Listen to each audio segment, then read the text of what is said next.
mabasa sa Biblia. Namin mga kamaturan hindi mabasa. Namin mga kamaturan, even gani ang word ng Biblia that composed of all the New Testament, di ba na mabasa? Pero tinuod. So kung may mo higtan tanin mo sa mabasa, buti pasabot na, nag-invento ka mo ng imong gisuksok sa Biblia, no? Ang Biblia. Ang pagkamabasa ba sa Biblia, baka patinuod sa simbano, tinuod nga diya sa Biblia mabasa. It is a fallacy of silence. Nga man, dili man ang tanan nga mabasa sa Biblia. Namin mga kamaturan hindi mabasa. Namin mga kamaturan, even gani ang word ng Biblia that composed of all the New Testament, di ba na mabasa? Pero tinuod. So kung may mo higtan tanin mo sa mabasa, buti pasabot na, nag-invento ka mo ng imong gisuksok sa Biblia, no? Ang Biblia. Atong gipaminaw ang argumento sa duha ka CFD nga practice sila sa ilahang filosofiya nga mga pangatarungan.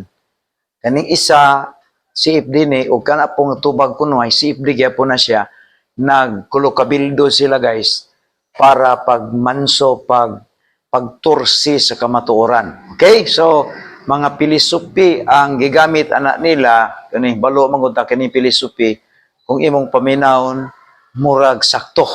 Kung imo siyang paminawon, murag sakto, pero dili sakto. Kung inang gitawag na tuog, murag sakto kay dili sakto.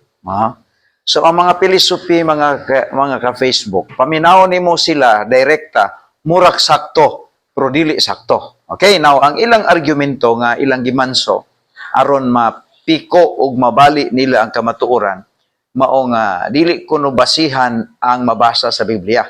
Sa ato pa, ingon pa niya nga naa kuno yung mga kamatuoran nga di daw mabasa sa Biblia. Bisan kuno ang pulong Bible, di daw mabasa sa Bible. Guys, usa na kadako nga binuang, usa kadakong tinunto. Ang pulong Bible gikan sa Hebrew word nga Biblios. Biblos. Remind ha?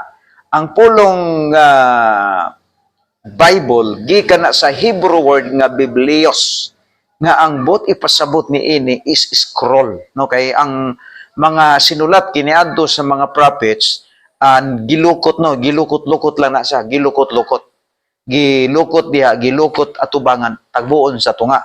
Mo nang gitawag scroll nga ang bot ipasabot sa Hebrew word is biblos. Malikon ko.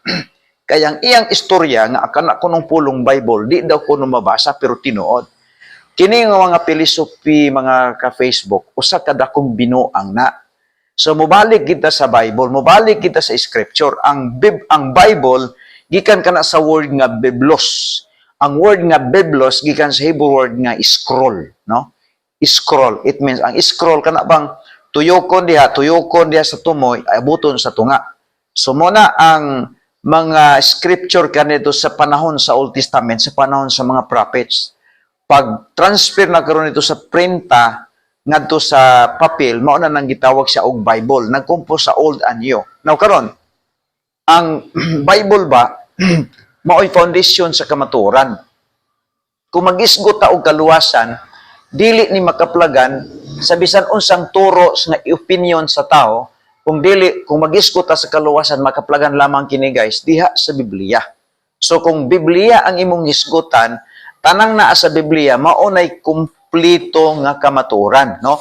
Kinahanglan kung ikaw tinud-anay nga nagpangita sa kamatuoran, kinahanglan nga ang imong tuohan kanang naa sa Biblia. Kay kung mutuo gani kag wala sa Biblia, meaning nagtuo ka og bakak unsay giingon sa Biblia. Muna nga i-challenge ta mong tanan sa tanan nga makakita ni atong video, ipasa ni, i-share ni para makabalota nga ang pinaka-safety kaayo nga basihanan sa kataong dili siya masayop kung ang iyang pagtuo mabasa o makaplagan sa Biblia. Unsay giingon ni Apostol John de Bilab nga maoy katapusan nga nagsulat sa The Book of Revelation o gipahimangnuan niya ang mga tao sa atong panahon. Matod pa din ni mga ka-Facebook, mga ka-followers ko, nga matod pa din ni sa diha sa 22, no? Sa 22 dinhi sa pinadayag kapitulo 22, no? Katapusan gid siya guys nga chapter. Matud pa sa verse number 18, matud pa niya, pasidaan ko kamo ang matag usa nga makadungog sa mga pulong sa maong panagna niini nga libro, niini nga basahon, niini nga basahon. Ito pa ang dili kumpleto nga pasidaan sa Dios o pulong sa Dios, makaplagan lang ni ini nga basahon. Mato pa niya sa Revelation 22 o Pinadiyag 22 verse number 18, matud pa din, pasidaan ko kamo matag usang makadungog sa mga pulong sa amaong panagna ni ini nga libro, ni ini nga basahon. Nga kon si bisan kinsa nga magdugang ni ini, ang Dios magdugang usab sa iyang hampak nga gipaila ni ini nga basahon. Sa to pa, ang tao di ay kinahanglan gidi ay nga ang iyang pagtuo kining naa diri gid sa Biblia mabasa. Kay kung nagtuo ka sa usa ka pagtulungan nga wala diri sa Biblia, meaning nagtuo ka og bakak og nagtuo ka og si sayop 1919 o si bisan kinsa nga magakuha nga basahon gikan ni ining mga basahona o sa mga panagna, ang Dios magkuha usab gikan kaniya sa iyang bahin sa kahoy sa kinabuhi og sa balaang syudad nga igaipaila ni ini nga basahon. So kung ang tao gusto siyang moadto sa langit, kinahanglan nga ang iyang pagtuo mabasa diri sa Biblia. Mabasa diri sa Biblia kay kung dili pud pwede dugangan nimo, di pud pwede kuhaan nimo kay kung kuhaan nimo matud pa sa 19, kuhaan usab ang imong bahin didto sa syudad. Buti pasabot guys, sa standard sa pagpangita sa kaluwasan o sa simbahan na gitukod ni Kristo, ayaw pagtuo sa Google o sa encyclopedia. Tungod kay kanang nga mga referensya hinimo lamang og tao, ang imong tuohan kanang naagid sa Biblia nga mabasa, kay kana ang tinuod ug walay lain nga mabasa nato diri mao gyud nga si Kristo nagtukod siya og simbahan nga mao ang baptist. Unsay kapit namo nganong unsay kapit nato nga moingon ta nga baptist gyud ang gitukod ni si Kristo nga simbahan, tungod kay didto man siya nagpailalom sa bautismo ni John the Baptist.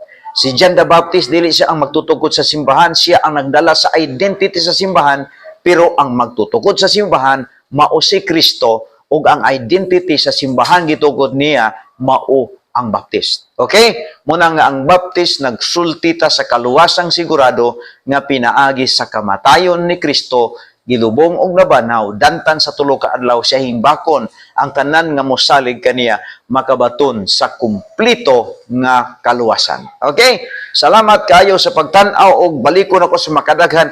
Ayaw gid mo pagtuo nga dili mabasa sa Biblia. Kay kung mutuo gani ka sa istorya sa mga tao nga wala sa Biblia, nagtuo kag baka. Kung nagtuo ka sa Biblia, kung ang imong gituhan mabasa sa Biblia, meaning to say, ang Biblia mao imong gituhan, meaning to say, ang imong pagtuo iya sa Ginoo. Maayong adlaw og to God be the glory. Oh my